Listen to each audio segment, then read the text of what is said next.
Now, the first two steps to set up your very own website is firstly to get web hosting and then to register your domain name. Now, web hosting will really allow you to store your website online so that people can access it all over the world.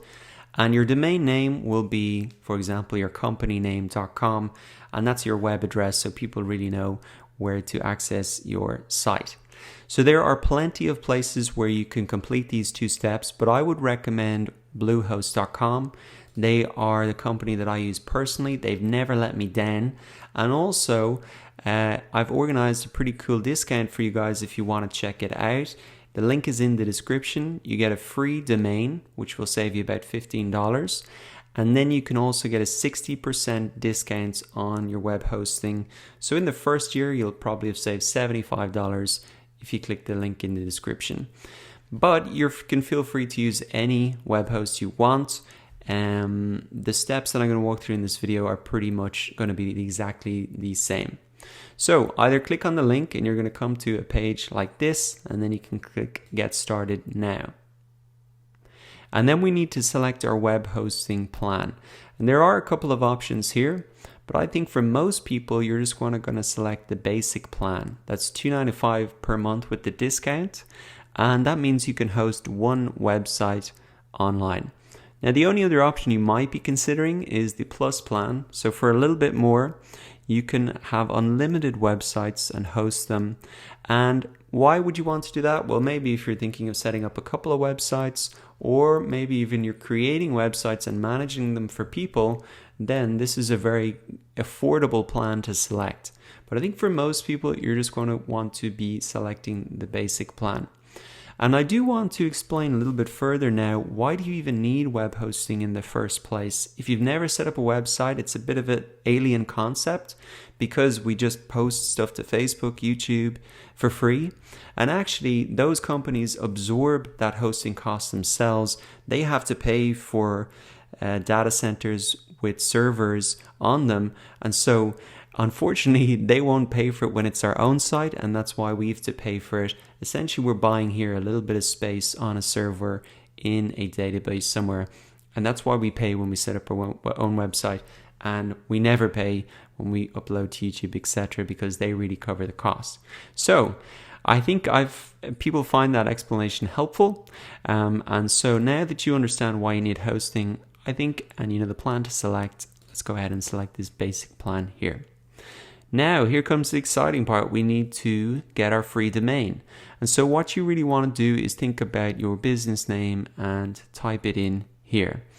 So in terms of picking a domain name, I would try and keep it as short as possible, less than 20 characters. You want it to be something that rolls off the tongue easily. So if you said it in conversation, they would remember that that was your web address. And it's more important to have a domain name that is brandable and memorable rather than a domain name that has loads of your keywords in them, because actually having keywords in your domain name is not going to really help you rank in the search engines. It might give a clue about what your business is about, so try and include them if you can, but don't have like 10 keywords stuck together. People are never going to remember that. They're never going to type that in, so you want to keep it as short as possible. So if you're creating a new domain, you can type it in here, or you also have this option if you've bought a domain previously to go ahead and sign up. So I'm going to just put in WP, so WordPress setup demo. And then we get to select our domain ending. You can see now it's on .co.uk. And I would try and get the .com if you can, if it's available. That's what people remember the most. It seems like the most trustworthy. They don't have to think about what's the domain ending. But there are other options out there. You can see them here. .org is very popular for charities. .co is becoming more popular as well for startups and new companies. But for now, I'm just going to buy the .com and then click Next. So now we need to go and fill out our account information.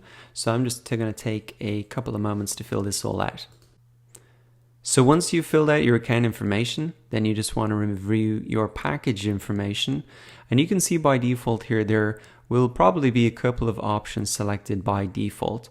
So I'll just explain what each of these options are, and then you can decide whether you want to leave them enabled or not. So the first one is domain privacy protection. So what is this about? Well, the reason you might want to keep this is because there is a site called whois.com, and I'll just put it in an example site here, growthstars.com, and on this site people can find out the phone number and the email that you would have put in when you registered your domain name. Now, a lot of people don't want that information public. You might get a couple of random emails or maybe even a phone call. So some people select this domain privacy protection option so they don't get that. Now, personally, I don't mind if I get a random email, so I can save myself really $1 just by doing that. Now, Site Backup Pro, this is an option maybe you should leave enabled. Essentially what this will do will back up your site, especially if you have a big site with a lot of content on it.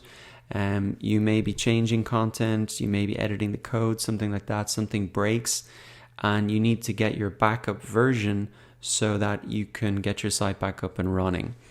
For this demo site that I'm setting up, I'm not going to select that, but I think that is a good option for a lot of people. Now, site security, again, there's more information there. I'm going to show you a couple things to do to secure your site, so you don't need that option.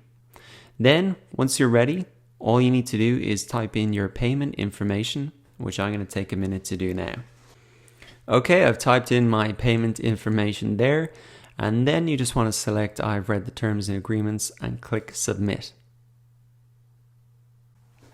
Okay, so great, our purchase was successful and a confirmation has been sent to our email address. And before we can log in, as it says here, we need to create a password. Next step then is just to go ahead and insert a secure password, and it'll give you an indication of how strong that is. So I would recommend you try and make that strong so your site stays secure. And then you can just say I've read the terms and agreements and click next. So they'll give us the option here to pick a theme. What I will actually do is just skip this step. Okay, we're all done. Now I am getting a notification here that they will update my domain automatically as soon as it's ready. So that's good to know. You might see a similar notification, and then we can just go ahead and click start building.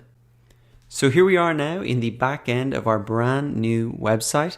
And if you want to take a look at what it looks like, just come up to welcome, come up to visit site, and we can see that this is what our site is really looking like now. It's pretty basic so far, not a lot of content on it, but we're going to be making this really look incredible and adding content to it. But that really wraps up the first steps to setting up your site, registering the domain name, getting hosting, and installing WordPress.